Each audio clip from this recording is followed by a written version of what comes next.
السلام عليكم ورحمة الله وبركاته كسو دوادا أصحابي channel كينا تمعطي فضلا هطا channel كعصب تاي سبسكرايب صار مقال كنا لايك نو صار أصحابي ما أنتم واحدة هي شخصي وجوه الرئي تلحيس كتجاه هو السرع شخصي كان أولوكم مجعابو يزاكو مساوا أو لشيء الكتشبان أيا النقطة آدمي وجوه الرئي هي هب تلحيس أهانا وتجاه هو السرع سيدنا ودقنا هي هو السرع وعلى تجي بدن حتى مروح شرتي أي لقي sidoo kale waxaa jirtaa in hawada sare marar badan la tagay laakiin dalxiis ahaan weli ciidumeeyay shakhsigan ayaa noqday qofkii ugu horreeyay ee dalxiis u taga hawada sare ninkan oo daadiisu tahay 46 jir una dhashay dalka Japan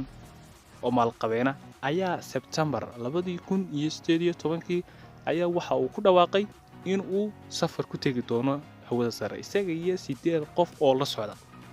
isla waqtigaas yar ka bacdi waxa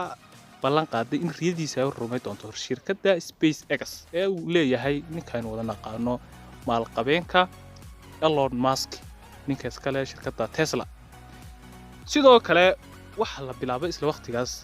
samaynta dayax-gacmeedkii qaadi lahaa 8 qof iyo Yuzaku oo rabay inay dalxiis ku tagaan hawada sare dayax-gacmeedkaas ayaa waxay socotay samayntiisu muddo sanad ah sidoo kale waxa loo qabtay tababaro in habab kala duwan sida hawada sare loogu noolaan karayo 12 maalmood ayaa la sheegay in dayax-gacmeedku sii socday intayna horta idii hadal laafin in isla waqtigaas sanadka bacdi shirkadda SpaceX xarun ay ku leedahay dalka Ruushka ayaa laga ganay dayax-gacmeedka 12 maalmood ayaa la sheegay in Yuzaku uu ku sugnaa hawada sare 12 maalmood ayaa Yuzaku waxa uu sheegay inuu ku soo kala barbartay waxyaabo kala duwan cadceed soo baxa cadceed dhaca sidoo kale Yuzaku ayaa muuqaal guud ka qaatay arlada oo shirkadda ISS International Space Station ayaa 16 geedi maalinkiiba ku wareegtaa dhulka sida daraadeed waxa uu suurta gashay Yuzaku inuu muuqaal guud ka qaato arlada iyo sida cadceed u dhacday sida soo baxdo inkastoo inagu dadka ka sheegan karin waxaanad ka arki kartaa Instagram-kiisa iyo Twitter-kiisa sibahan Twitter-kiisa muuqaalada uu soo dhigay iyo sawirrada uu soo dhigay oo muujinaya Yuzaku oo hawada sare jooga sidoo kale waxaad halka ka arki kartaa in Yuzaku sawirrada uu ku soo galay hawada sare iyo waxyaabo kale oo fara badan isla waqtigaas uu ku sugnaa Yuzaku hawada sare ayaa waxa uu soo dhigay bartiisa Twitter-ka sawirro iyo muuqaallo uu ku muujinayo nooca uu eeg yahay dhulku marka sare looga kaco iyo cadceed soo dhaca iyo cadceed soo baxa sidoo kale Yuzaku waxa la sheegay in uu safarkan ku kharash gareeyay lacag gaadhaysa cadadkeedu u dhan yahay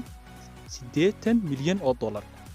Yuzaku ayaa waxa uu sheegay inuu ka baxay noloshii dunida ee mashquulka iyo maskax wareerka badnayd maalmahu halka ku soo qaatayna uu noqday sidii cunug yar oo imika dhashay oo kale yacni nafis raaxo wax walba oo dareemay Yuzaku ayaa waxa la sheegaa in uu markuu ku soo laabtay arlada uu la yimaaday mashruuc ganacsi oo aad u ballaaran oo qorshihiisa ku soo dejiyay hawada sare sidoo kale Yuzaku ayaa waxa uu kula taliyay madaxda dunida sida Joe Biden Erdogan ninka Vladimir Putin waxaas dhan waxa uu kula taliyay inay dalxiis ku tagaan hawada sare oo ay marun soo arkaan quruxda marka dhulka sare laga kaco sidaad ka aragtaan sawirradan aan idin soo bandhigayo waa Yuzaku oo ku sawiran hawada sare iyo markii tababarka ugu jiray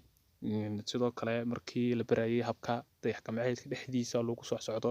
oo dayax-gacmeedka dhexdiisa marka la joogo waxa aad ka fogaanaysaa ama ka baxaysaa gravity-guna waa cafjiidka dhulka saadaradeed habka gravity-gu kama jiro hawada sare saadaradeed waxa la barayay habka hawada sare loogu soo socdo Yuzaku ayaa wax la sheegay inuu aad ugu faraxsay inuu noqdo shakhsigii ugu horreeyay ee hawada sare dalxiis ku taga sidoo kale Yuzaku ayaa waxa kale uu sheegay inuu aad ugu faraxsan yahay la saaxiibtanka ama wada socoshada Elon Musk waa shakhsiga adduunka ku taajirsan saameyn badan adduunka ku leh sidoo kale Elon Musk ayaa ah mulkiilaha shirkadda gawaadhida soo saarta ee Tesla gawaadhidan oo ku shaqeeya nidaamka dabka in shirkadda Tesla ayaa sidoo kale soo saaraysa moobilka Tesla Bay oo ah moobil heer caalami ah oo nidaamkiisuna ku cusub yahay caalamka Yuzaku mar wax laga weydiiyay safarkiisa hawada sare ee uu ku kharash gareeyay lacagta cadadkeedu dhan yahay 80 milyan ee dollar ayaa waxa uu ku jawaabay 80 milyan waxa iga faa'iido badan mashruuca iyo nidaamka aan soo fahmeen hawada sare kala soo noqday sidoo kale waxaa la sheegaa inuu hawada sare kala soo noqday mashruuc ganacsi aad iyo aad u ballaaran mashruucaas oo uu rabo in uu hirgelintiisa waqti dhow bilaabo sidoo kale sana hore bay ugu sheegay Yusaku waxaa la socday 8 qof 8 qof ayaa iyaguna aad ugu faraxsanaa in ay noqdaan dadkii ugu horreeyay ee dalxiis ku taga hawada sare dadkaas oo ay yiraahdeen sababtiisa safarkaas waxa noo suurtageliyay Yusaku in Yusaku oo ah imika hadda 46 jir ayaa ah nin maalqabeen oo u dhashay dalka Japan oo noqday shakhsigii ugu horreeyay hawada sare dalxiis ku taga asxaabay sheekadan maanta idii hayay dhamaadkeedii iyo gunaanadkeedii ayaa la soo gaaray haddaad channelka ka cusub tahay asxaabay fadlan subscribe-tiina waa noo muhiim sidoo kale like noo saar asxaabay channelka waxaad ka heli kartaan waxyaabaha dhacdooyinka aqoonta fadlan haddaad channelka ka cusub tahay subscribe noo saar muhiimadiina waa in is taageerno asxaabay waad mahadsantihiin is aragti dambe iyo muuqaal kale oo xiiso badan